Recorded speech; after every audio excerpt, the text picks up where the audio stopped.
Meaning of Vishnu Sahasranamam, Part 19, Slokam 14. Sarvaga Sarvavidbanur Vishvakseno Janardanah Vedo Vedavidavyango Vedango Vedavidkavihi.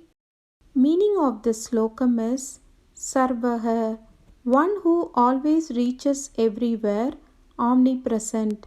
Sarvavid, one who absorbs everything within him during pralaya. Banur, one who is radiant and bright. Vishvaksena, one who is ready with an army to rush for his devotees' aid. Janardanaha, one who slays those who trouble his devotees.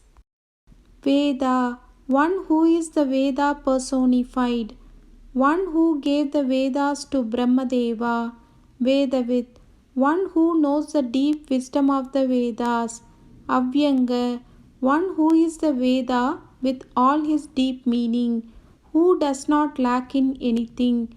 Vedango, one whose body is the Veda itself. Vedavid, knower of the Veda, who leads all along the path of Dharma. Kavihi, one who sees everything.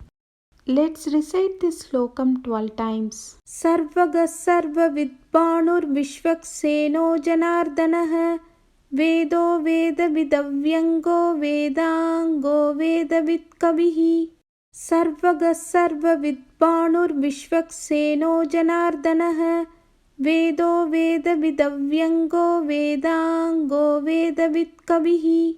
Sarvaga Sarvavidbanur Vishvakseno Janardanah Vedo Vedavidavyango Vedango Vedavidkavihi.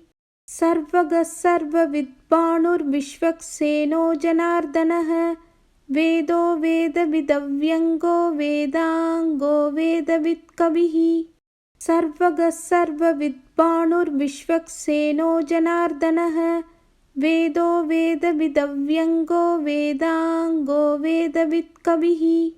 Sarvaga Sarvavidbanur Vishvakseno Janardanah Vedo Vedavidavyango Vedango Vedavidkavihi. Sarvaga Sarvavidbanur Vishvakseno Janardanah Vedo Vedavidavyango Vedango Vedavidkavihi.